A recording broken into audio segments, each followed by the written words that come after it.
découvrir la méthode de mise en page Place. Alors on va s'intéresser maintenant à la dernière méthode de placement géométrique de Tkinter. Cette méthode s'appelle Place. Alors Place, si on le traduit, ça veut dire tout simplement place, positionne. Donc c'est une méthode qui va nous permettre de positionner les widgets de manière avec une position absolue.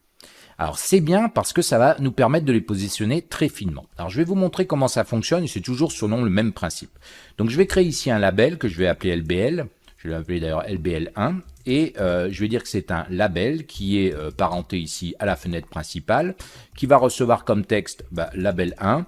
On va lui mettre ici une couleur de background qui va être par exemple blanche. Et pourquoi pas lui mettre par exemple une police, voilà, qui va être de l'Arial en 20 par exemple. Si maintenant je veux le placer, je vais faire un lbl.place. Et évidemment, si je fais ça et que j'exécute, vous allez pouvoir observer que rien ne se passe dans ma fenêtre. C'est assez logique parce qu'ici, il y a besoin des arguments pour positionner de manière absolue tout simplement widget. Donc pour ça, on va utiliser ici les options x égale pour positionner sur x. Et par exemple, si je le mets à 10 au niveau de x. Ensuite, sur y, je vais dire qu'il doit aller par exemple à 20.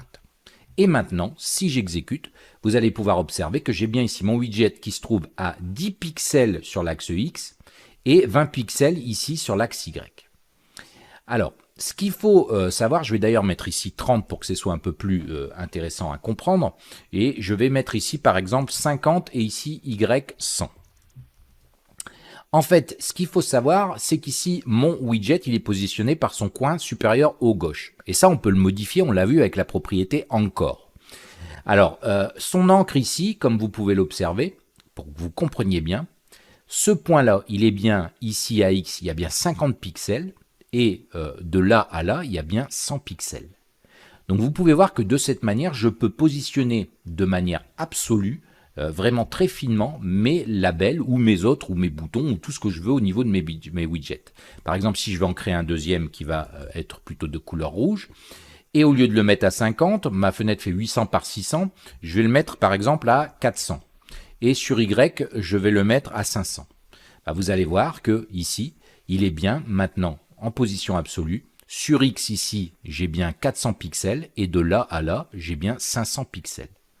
Donc évidemment, ça, attention, parce que imaginons ici, ma fenêtre fait 800 par 600, imaginons que je le mets à 580, par exemple, sur Y, vous pouvez observer qu'il sort de la fenêtre, on ne le voit plus.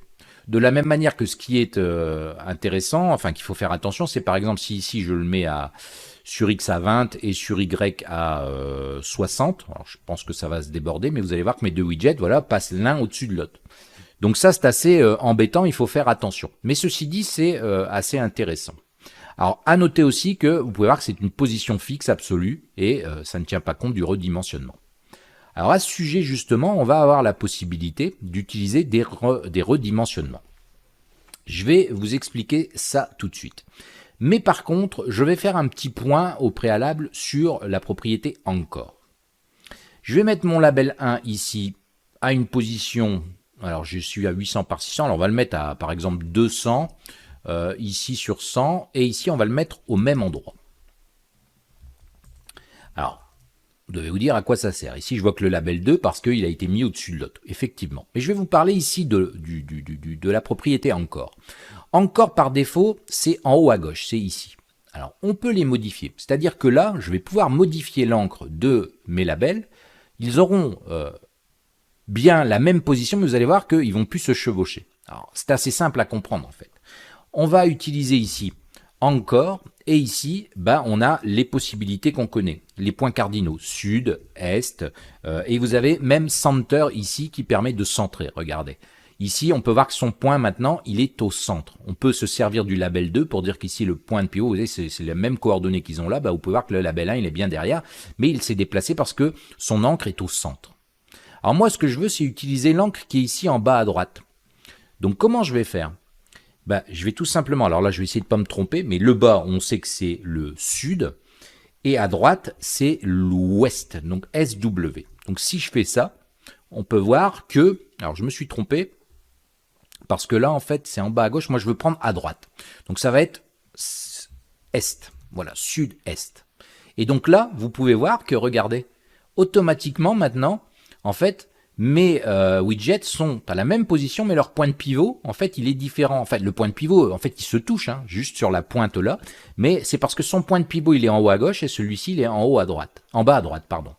Donc évidemment, ici, je n'ai pas spécifié d'encore, mais justement, l'encore ici, si on y réfléchit, si on veut la définir par défaut, c'est tout simplement ici le O, donc ça va être N, et normalement, ça devrait être W, si je ne vous dis pas de bêtises. Voilà, on a exactement ça. Vous pouvez voir qu'on a ici le comportement. Donc vous pouvez voir que j'ai beau avoir les mêmes coordonnées, grâce à l'angle, je peux faire des choses. Donc ce qui va être intéressant, c'est que par exemple, maintenant, je vais pouvoir vous montrer comment fonctionnent deux options qui sont RealX et RealY. En fait, c'est des positions. Alors, RealX, par exemple, si on le prend, ça va spécifier une position horizontale du widget en pourcentage de la largeur du conteneur. Et par exemple, un widget avec une valeur relative X de 0.5 sera positionné au milieu du conteneur. Alors, si cette option est utilisée à la place de X, elle est... en fait, cette option, si elle est utilisée, elle remplace X, tout simplement. Mais donc ici, je ne vais pas le mettre.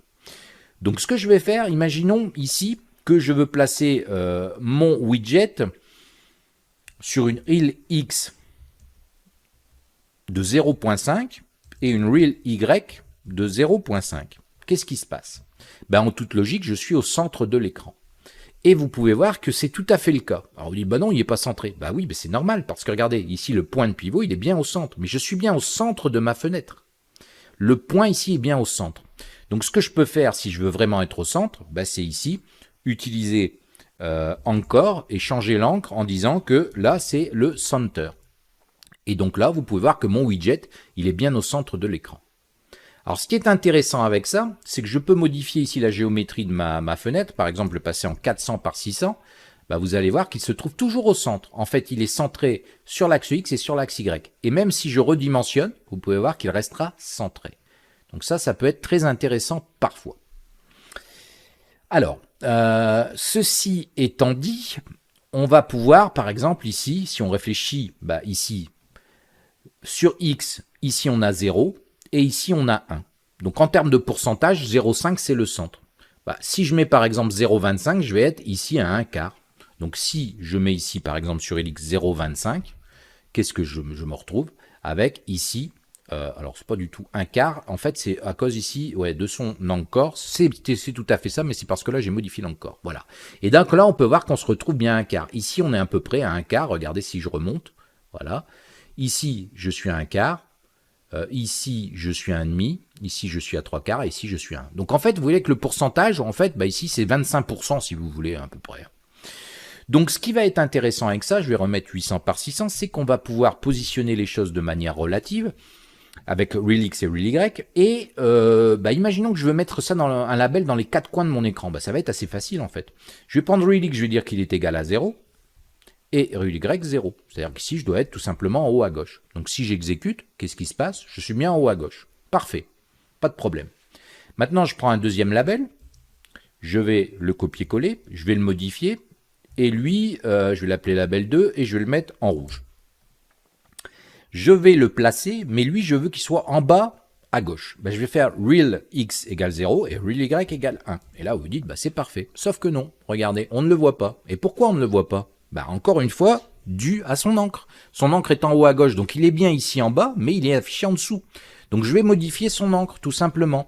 Ici, je vais alors dire que encore est égal. Alors je veux le centrer par rapport, alors que je ne me trompe pas, par rapport à ici son coin bas gauche. Donc ça va être sud, SW si je dis pas de bêtises. Alors j'ai toujours du problème avec ça, mais c'est bien ça. Donc on peut voir que du coup, son point de pivot, je l'ai mis là.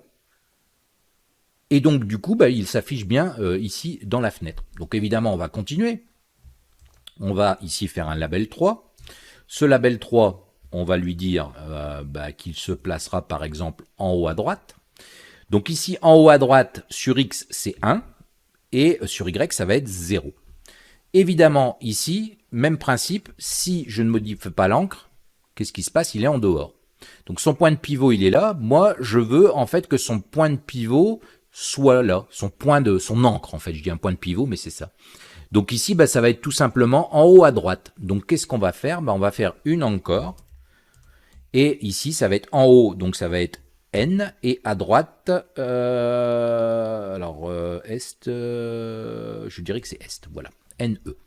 Donc si je ne dis pas de bêtises, le label 3, il est bien là. Alors je vais changer sa couleur parce que c'est un peu moche, on va mettre ici blue. Et donc ici, j'ai bien mon label 3 qui est là. Et donc, bah, le dernier qui me reste à mettre, c'est ici, en bas à droite.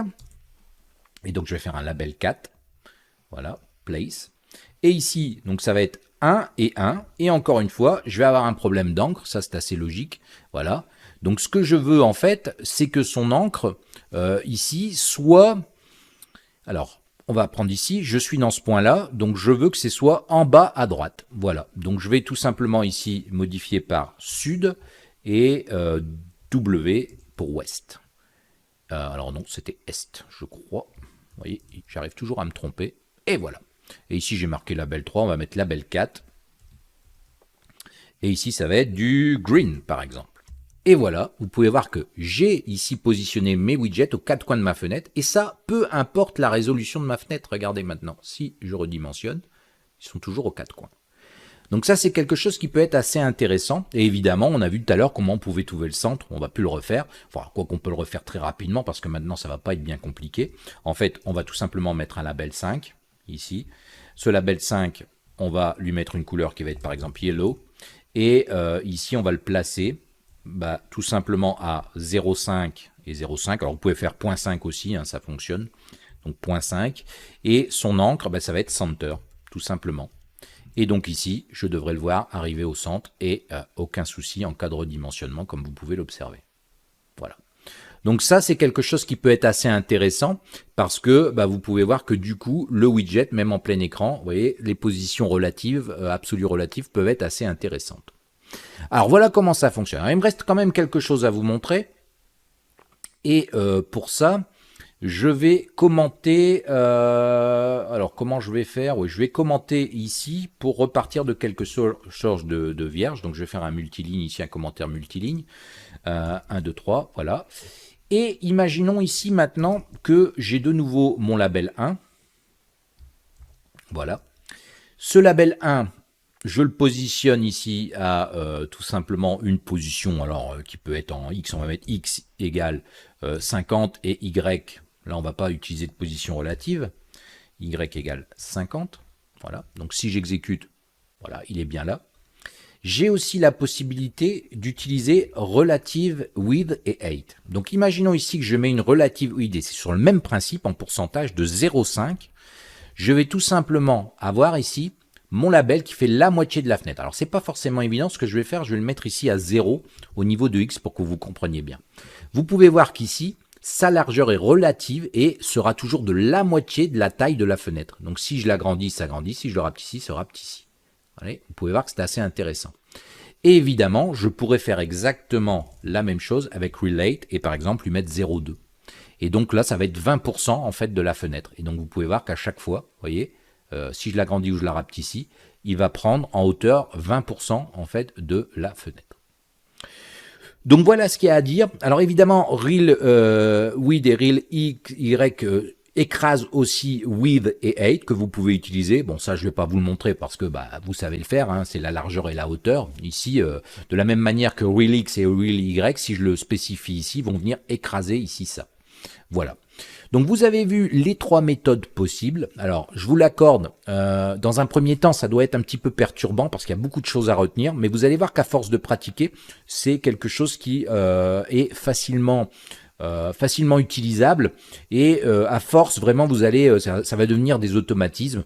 Alors encore une fois, il n'y a pas vraiment de bonne ou de mauvaise façon d'utiliser ici, il y a pas de meilleure ou de mauvaise méthode. Les trois sont là, existent et fonctionnent très bien. À vous de choisir la vôtre. Certaines ont des avantages, d'autres des inconvénients. Tout dépendra encore une fois de ce que vous voulez réaliser. Ça dépendra de l'interface de votre programme, de votre application. Tout ça est vraiment à vous de voir laquelle méthode vous devez privilégier. Alors en toute honnêteté, moi je pense, j'utilise beaucoup Pack quand c'est vraiment ça, des petites démos ou des petites interfaces assez rapides à faire, mais la meilleure méthode pour moi à mon sens est la méthode par grille qui est quand même assez intéressante.